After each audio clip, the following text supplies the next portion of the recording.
wasted too much energy for so little result. Good evening, miss. I'm Dr. Reed, the new surgeon at the Pembroke Hospital. And who are you? Your name has no meaning to me, mortal. You're nothing but dust blown by the winds of eternity. I beg your pardon? What are you begging for, mortal? My clemency?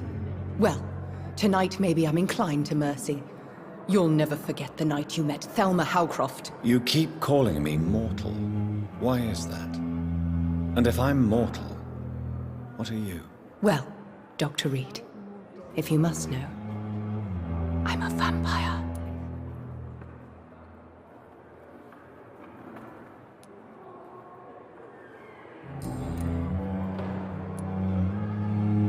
I'm assuming you must be a patient here. Am I right, Miss Howcroft? It's only a cover, to hide from my enemies. I can leave whenever I want. As a woman, a spirit, fog, or bat. Who are these enemies you mentioned? Can you describe them? I cannot say for sure. But I sense their eyes on me from nearby. I feel them watching me every time I visit the garden near the morgue.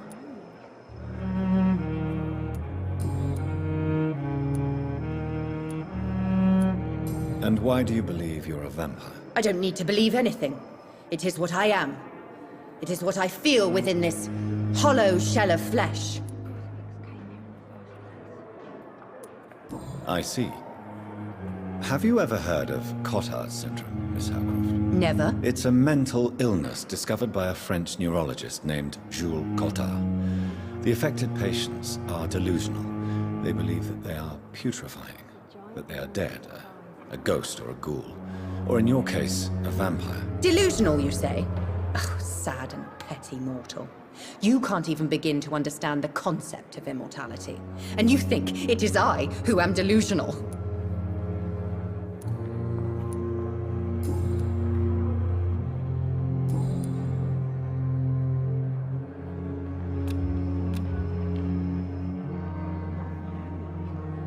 I'll leave you, Mistress of the Dark, to your nocturnal activities.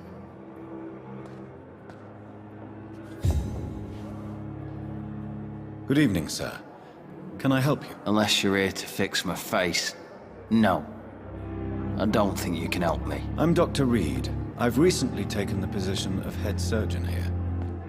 War injuries, am I right? You guessed right, Doctor. German shell took my pretty little mug right off. But they still call me Thomas Elwood.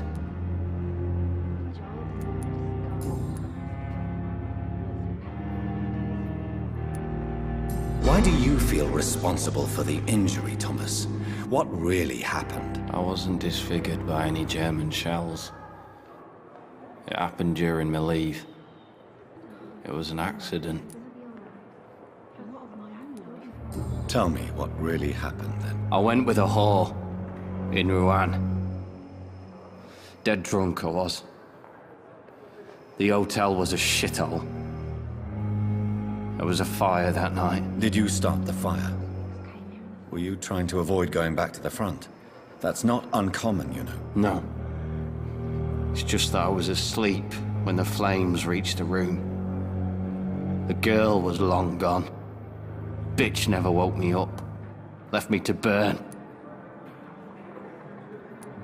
Why lie about it? Come on.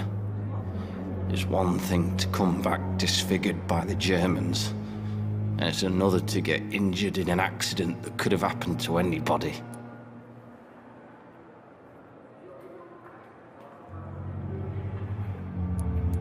You know you can't hide forever. One day you'll have to face your loved ones. Until that day, you have no chance of real recovery. My friends all died in the trenches. It's shameful enough to be alive with these stupid scars.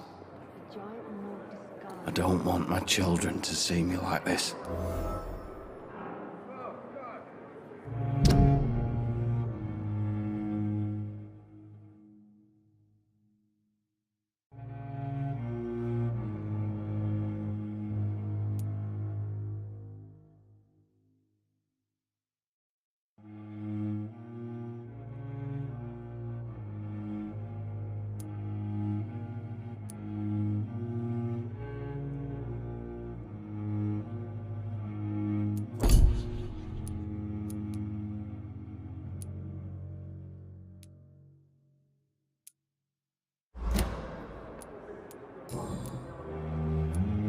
How is your stay with us, Mr. Elwood? Oh, it's bliss. I just escaped death in the trenches to be surrounded again by the moans of the dying. Can I ask you precisely why you're a patient here? It's the pain, sir. The drugs don't work. It just hurts under the scars, if you get my drift. Can I do anything for your pain? Nurses gave me a bunch of pills. No effect. Told you. It's like the flames are under my skin, burning away. Who is treating you? Is someone in particular looking after your case? Nobody since the old and tired doctor spoke to me. Started to think I was forgotten about. Wouldn't blame you. You don't seem worried by that. My face hurts so much more when I smile or cry. I've learned it's easier not to speak. But be assured I'm smiling inside.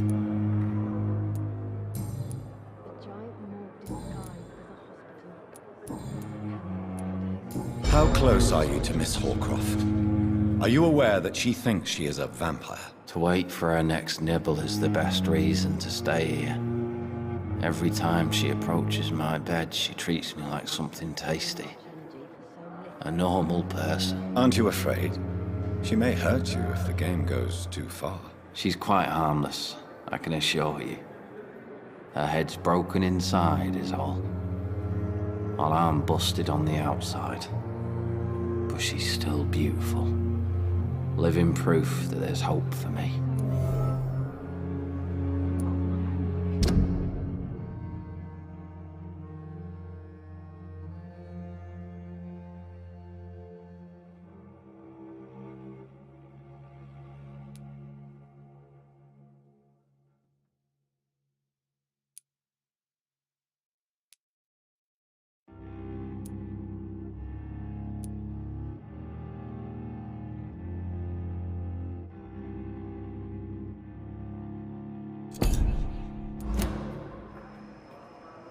So do you let her bite you?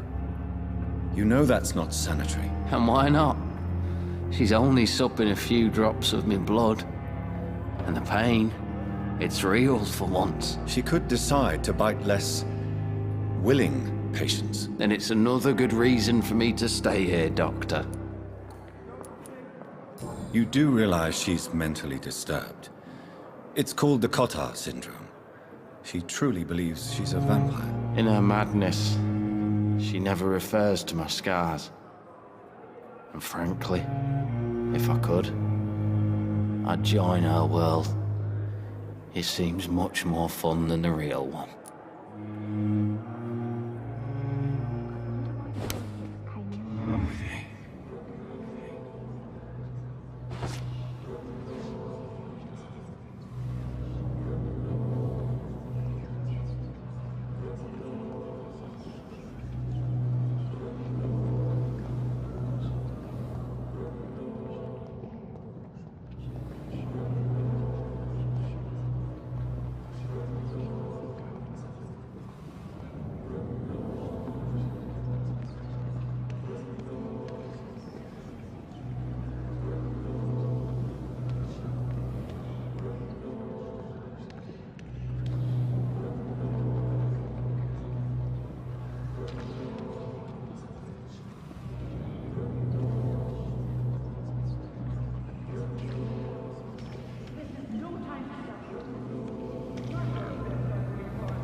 this is how it ends.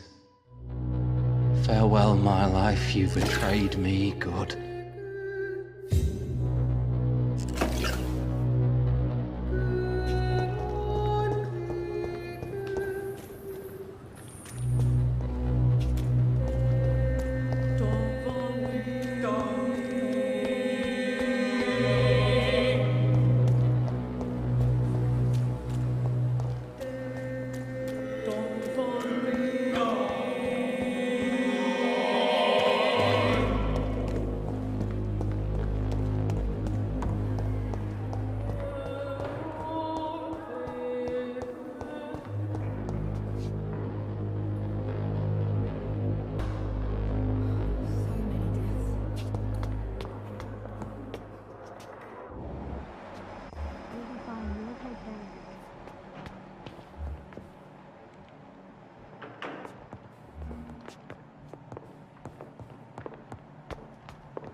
Good evening, Doctor.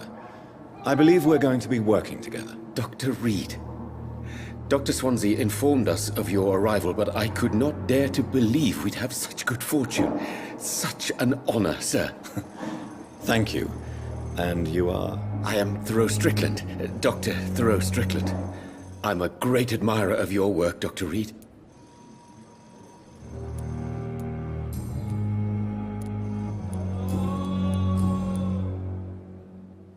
Please, could you tell me something about yourself? I'm a great admirer of your work concerning blood transfusion, Dr. Reed.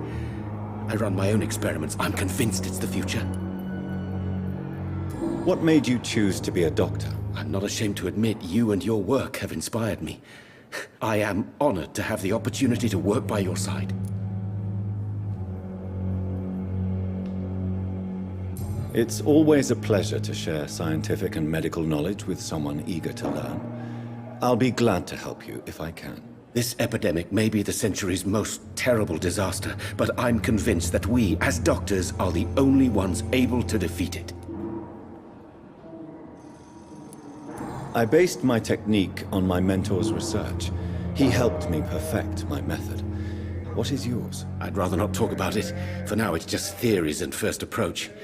My process is purely experimental and unsuccessful. As long as you're cautious and methodical.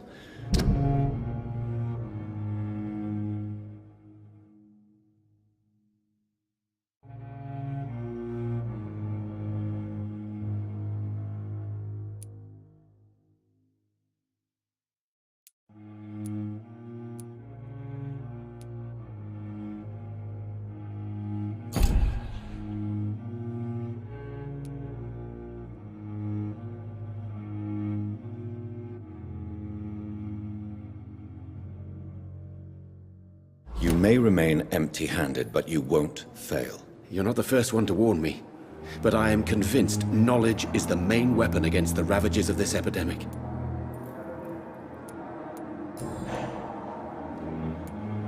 What can you tell me about the Pembroke? Well, it has always been an honor to work with Dr. Swansea. But with your arrival, I can't think of a better opportunity to learn about blood transfusion. Do you need help with anything in particular? Well, yes, maybe.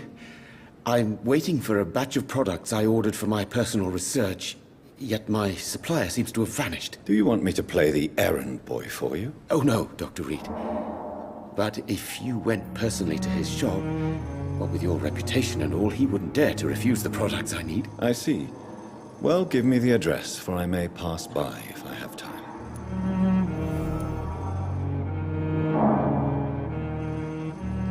You seem quite optimistic. It's a rare and precious attitude in these difficult times. I'm convinced that this epidemic is a test of endurance and dedication for us men of science. Questions remain about our capacity to resolve the situation. True. Last summer, during the first wave of the epidemic, I used to joke with Milton about the extra work. We're not smiling now.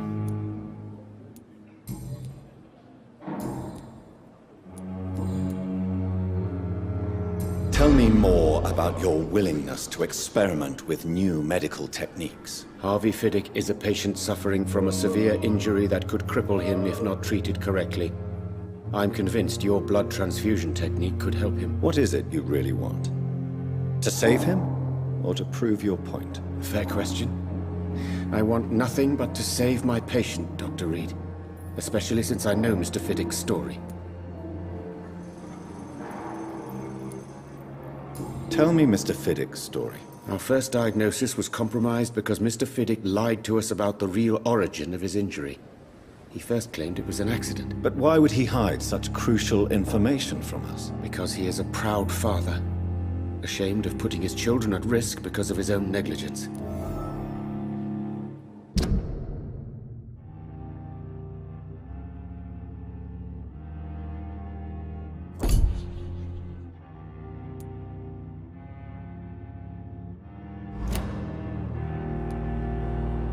This personal involvement could also appear to be a lack of impartiality. You must know that a good surgeon must remain neutral. I agree. But that does not excuse Dr. Ackroyd's behavior, a man who did not even take time to converse with his patient. Do you think keeping his distance was a mistake? All I know is that I'm taking care of human beings, with desires, hopes and fears. Not some biological machine comprised of blood, bones and flesh.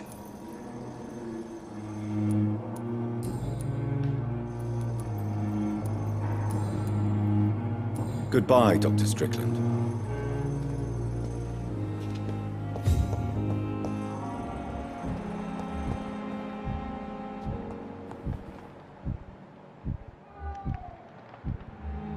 You always knew the words to calm. Good evening, Mr. Fiddick. Good evening, Dr. Reed. Any news about my operation? Tell me about your injury, Harvey. Why do you feel so guilty about it? My wife died because of me. And now I may lose everything because I've been careless enough to hurt myself. What an arsehole.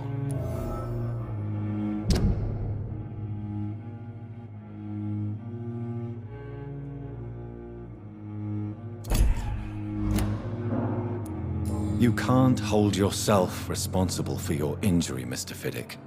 Unless you tried to hurt yourself. Of course I didn't hurt myself. But I can't work until my arm is fixed. My children need to eat, Doctor. How could your job be responsible for your wife's death? I was working a double. She went out to bring me a hot meal and got caught in a German bomb raid. Tell me more about the death of your wife, Harvey. 1915. I was in the army, building workshops for the Royal Flying Corps. Helen was happy I wasn't sent to the front. What happened? The Germans sent Zeppelins to bomb the construction site, but they missed their target. My wife was bringing my dinner when the bombs fell.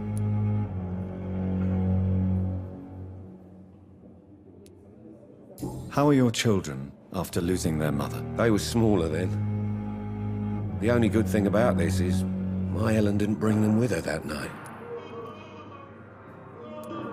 I'm sorry for your loss. So many died during the bombings. I served in France and witnessed the carnage there. I would like to say that she didn't suffer. Truth is, I have no idea. I just know that I'm all that me kids have. Poor little bleeders.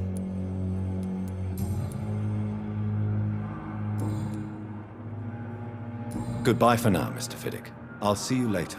You always knew the words to calm the children, Helen. As for me, what a blundering idiot.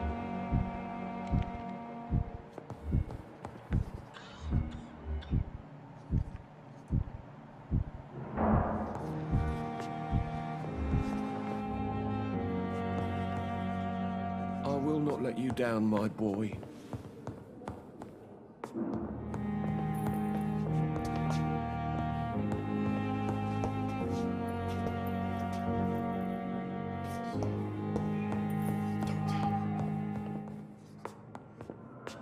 Good evening, sir.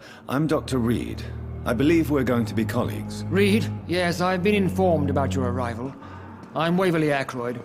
Welcome aboard, I suppose. Does my arrival inconvenience you in some way, Dr. Ackroyd? Let us just say that I don't particularly share Dr. Swansea's enthusiasm for hiring you.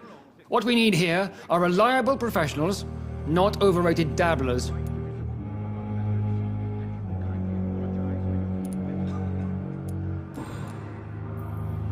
It seems you have bad memories of your military service. I refuse to see this industrial slaughter as scientific progress. War only reveals the worst in men. We can at least agree on something, Dr. Ackroyd.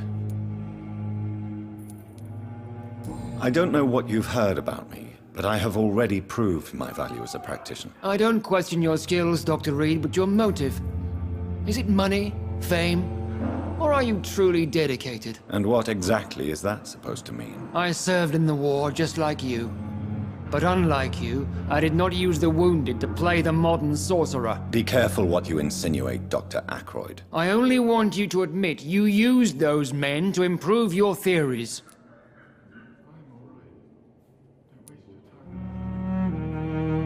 This is ridiculous. My blood transfusion technique saved many lives, and you know it. You see? That is exactly what I hate about people like you. You avoid this kind of accusation instead of facing reality.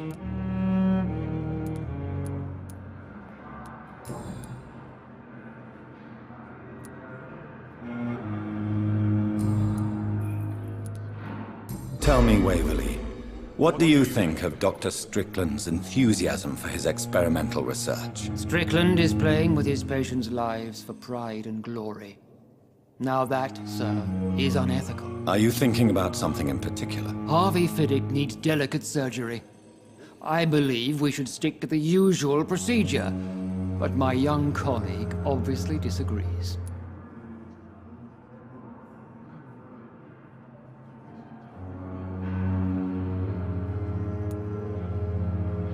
And are you not afraid that your rivalry with Strickland may be blinding you? Rivalry? I guess you could call it that. But I will never be childish enough to let my personal feelings affect my judgment.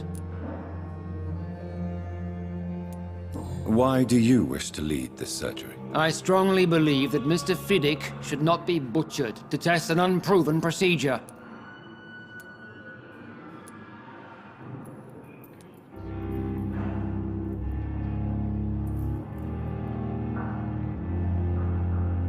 If you are going to lead this surgery, I'm trusting you to assume the consequences of your actions, whatever the result. I'm not the kind of man who runs away from his responsibilities, Dr. Reed. There is no need for you to be looking over my shoulder.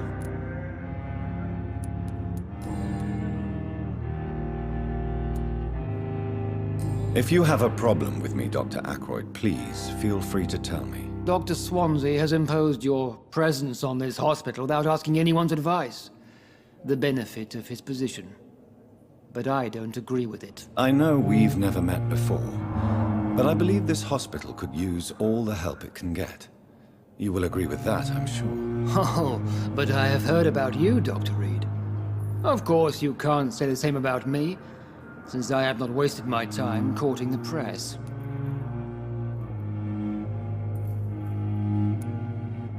There is no need for such animosity between us. Don't you think the epidemic is already enough to deal with? That is one point we could agree on. And that is precisely why I want to be sure that you will be of help to this hospital, instead of a burden. Since your tenure in this hospital is longer than mine, perhaps you can tell me more about this place. Let's just say I'm tired of the carelessness around me. I have always respected the skills of Dr. Swansea, but over time his enthusiasm has become displaced. Carelessness? Exactly what are you talking about? We're here to save lives. The people who trust us are not volunteering for experimentation. They're here to be healed. I don't intend to run any radical experiments, Doctor. Even if I, as any good practitioner should, express an interest in pushing the boundaries of medical research. Modern medical methods were created through audacity and ego. But there are rules in our line of work, and they're here to protect our patients.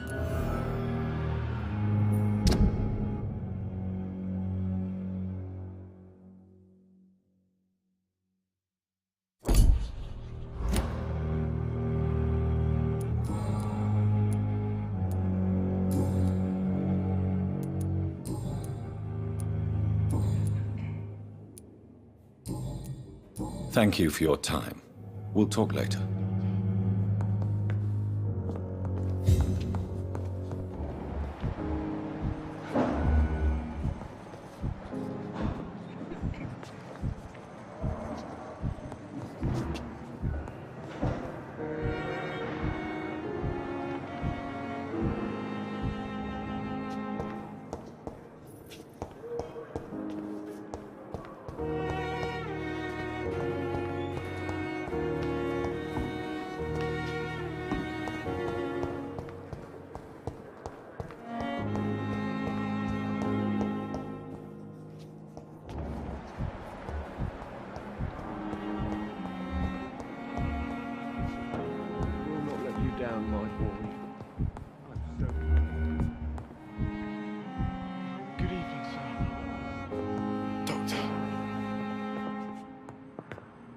Good evening, madam.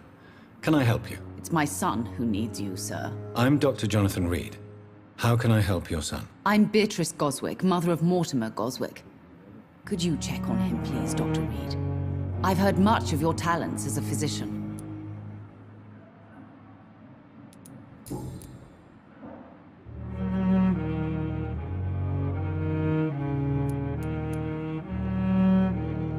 What can you tell me about yourself, Mrs. Goswick? Not much to say.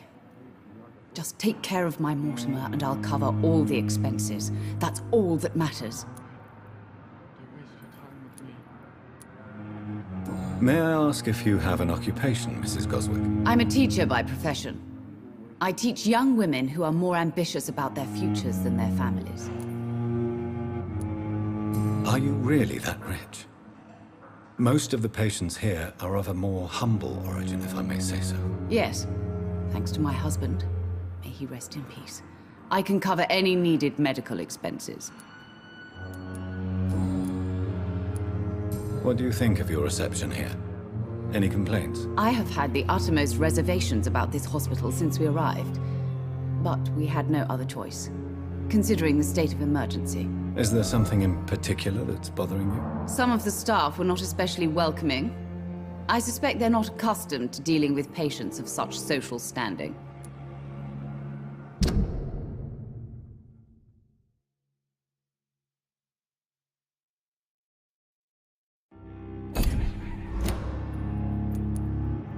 Tell me more about your arrival at the Pembroke Hospital.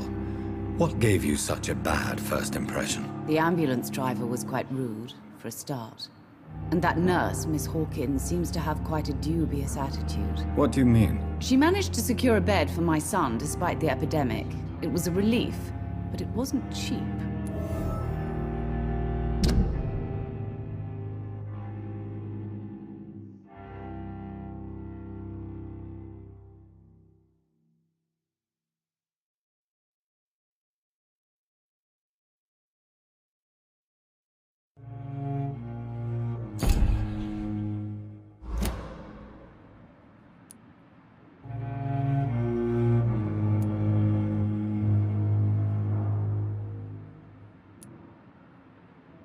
She charged you for a bed? Yes, and I paid without question, considering the urgency of the situation. I share your concern, Mrs. Goswick. Be sure that I'll talk to the people involved. I don't expect compensation, Dr. Reed. But I'm aware such behavior would not be tolerated in other hospitals.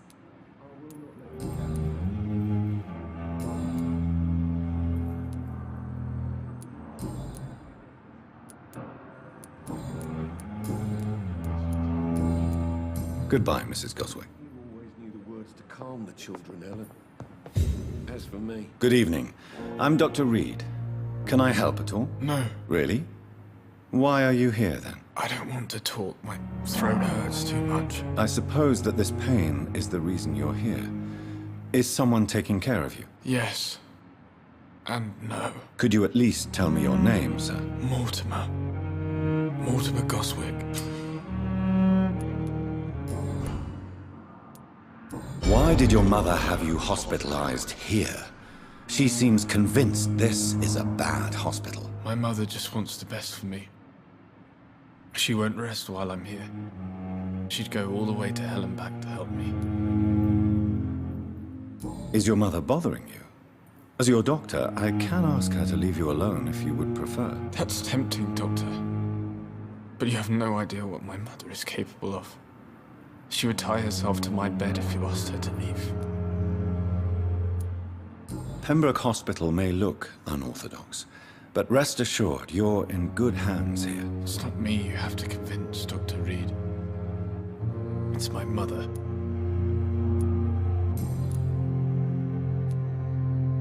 How painful is your throat, Mr. Goswick? So painful I'd rather not talk at all, Doctor. I'll let you get some rest, then. I'm all right.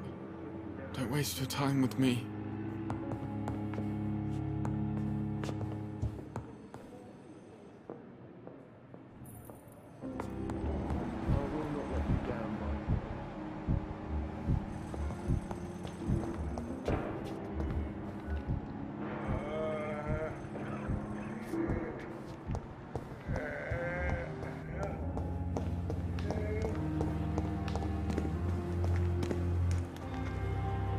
Good evening.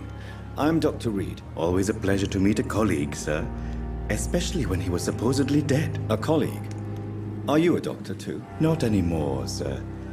I used to be Dr. Rakesh Chadana. Now, I'm just Mr. Chadana, pawnbroker and humble guardian of this morgue. What do you mean, you used to be a doctor? Was your license revoked? No, sir. It is just that I like to be precise.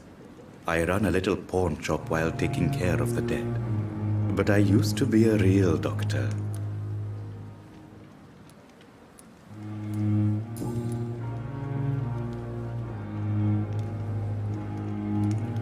Have we met before? I don't think so, sir. Why? When we first talked, you said you were glad to meet me since I was reported dead. Funny story, sir. Your sister came here a few nights ago. You were missing, and she was looking for your body. She must be very relieved now. Do you work here alone? Yes, very easy work, sir. All I have to do is watch a few bodies. The situation was very different when the main morgue was still open. Why do you have to watch these bodies? Because these poor fellows have no names. We keep them in case someone comes looking for the missing. Sadly, very rarely happens. Why close the hospital's main morgue? It was for sanitary reasons after the beginning of the epidemic. Cadavers had to be moved to the nearest mass grave. Are you afraid or uneasy being surrounded by so many corpses? Why should I? These bodies are empty vessels. Flesh left to decay. Poof! No soul anymore. All gone. An interesting point of view. And quite an exotic one, too. Most people fear, or at least have a respect, for dead flesh. Sir, as a medic during the war, I learned to face my death and the death of others. It's the pain we have to tame, not death itself.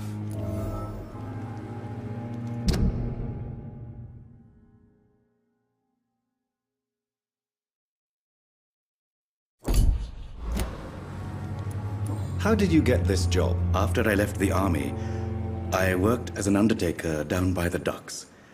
A dangerous place with many an unpleasant business there. Milton Hooks helped me get a job here.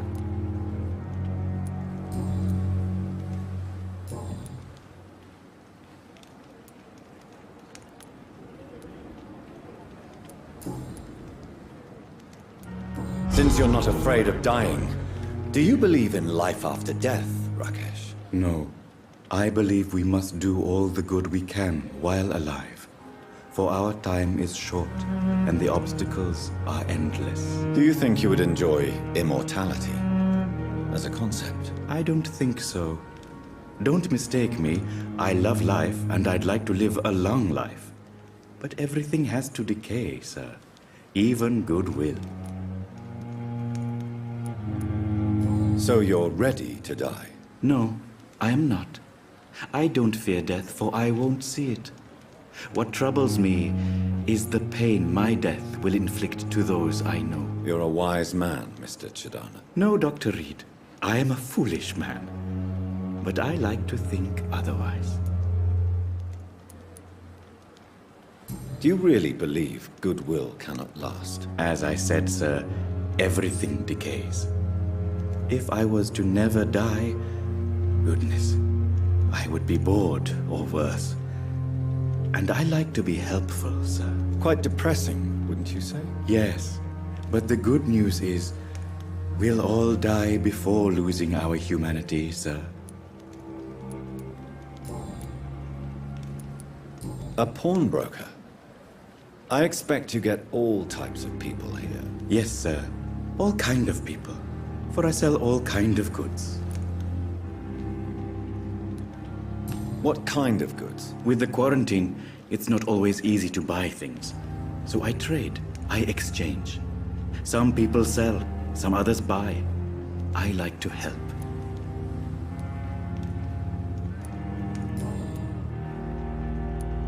A pawnbroker? I expect you get all types of people here. Yes, sir. All kind of people. For I sell all kind of goods. Who comes here to trade with you? It's very unhygienic, even unsafe. Diseases can spread. For the customers, for the hospital. I'm very cautious, sir. I've been a doctor, remember? And all my clients are good people. In fact, I think I only know good people.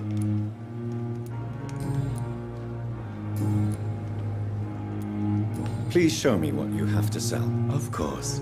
It's just trinkets and curios, really. But I'm sure they can be useful.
And survive.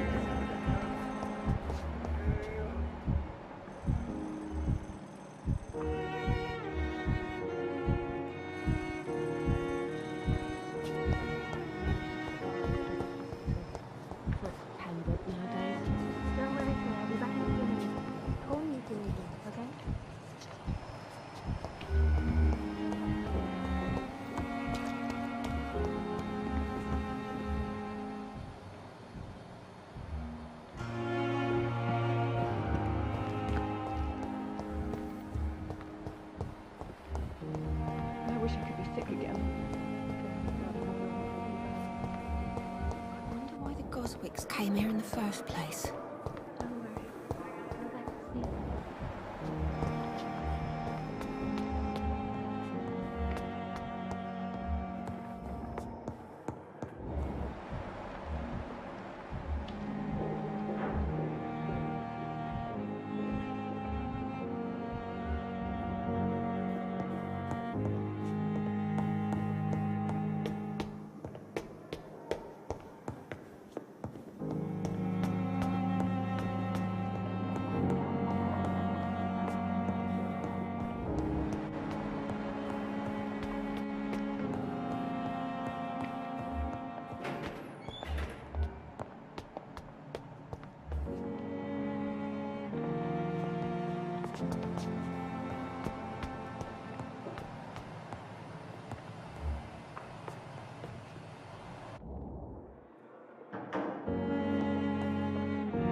giant morgue disguised as a hospital.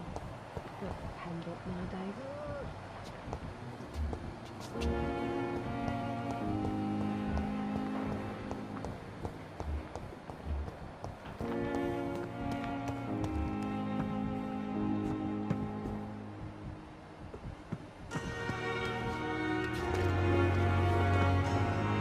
Good evening, nurse. I'm Dr. Jonathan Reed, the new surgeon here at the Pembroke. Dr. Swansea has already told us about you, sir. I'm Nurse Gwyneth Brannigan. Welcome to the Pembroke Hospital. Did he really? It's a good thing I wasn't hoping to keep a low profile. All members of staff have already read about your new blood transfusion technique. Dr. Swansea made sure of that. I see. Well, I'm a little surprised, but I suppose I'll just have to deal with this unexpected notoriety. You must know, blood transfusions are Dr. Swansea's primary subject of research. He is convinced it is the future.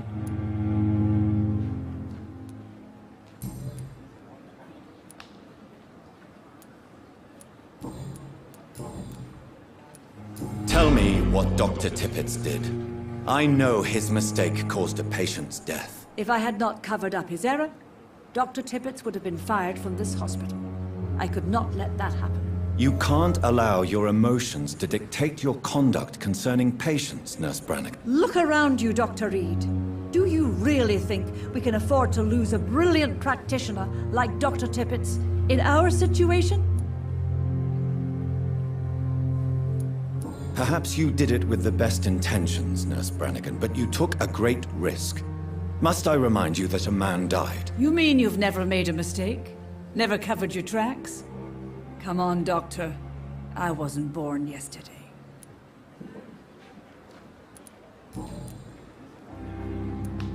I've decided that I won't reveal Dr. Tippett's, shall we say, misdemeanor. I'm so glad you share my point of view. Dr. Tippett is a brilliant practitioner. We most definitely need his know-how. I hope you're right. This is a huge risk we're taking. Dr. Tippett must regain his confidence. Please, keep this decision between you and me.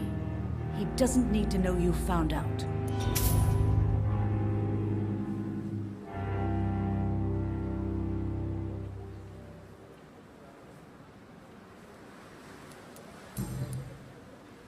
How are things here? Not good, to say the least. We're struggling against an invisible enemy, more lethal than any bullet from a gun. It's hard, Doctor. An invisible enemy? Quite a poetic term for a disease, especially from a nurse. Sorry, Doctor. These last few weeks have been exhausting. We could all do with a good night's sleep.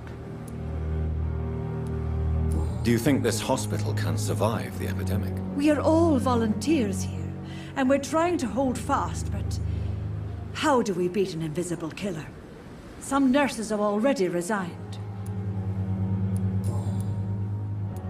I'm not familiar with all the staff yet. Perhaps you could help me. Brilliant professionals, most of them. Dr. Swansea has a gift for recruiting talent. Most of them? Is there a problem I should know about, nurse? It would be inappropriate for me to speak ill of a colleague. Is there anyone that stands out? Well, I have never met someone as dedicated as Dr. Tippett. He should be a standard for us all here. If only he were younger. Why should his age be a problem? I guess it's fair to say he's always pushing himself to the limits. He just doesn't know when to stop and get some rest.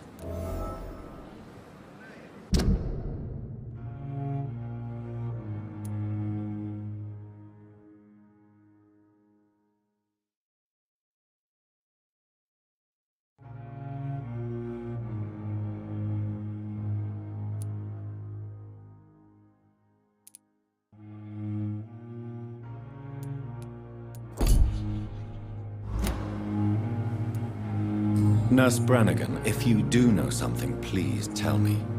Anything you say will be held in confidence. No. I may disagree with some conduct, but in the end, everybody is doing their best.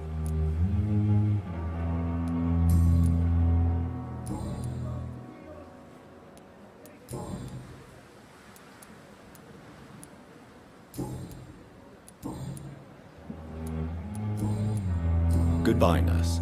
Call me if you need assistance.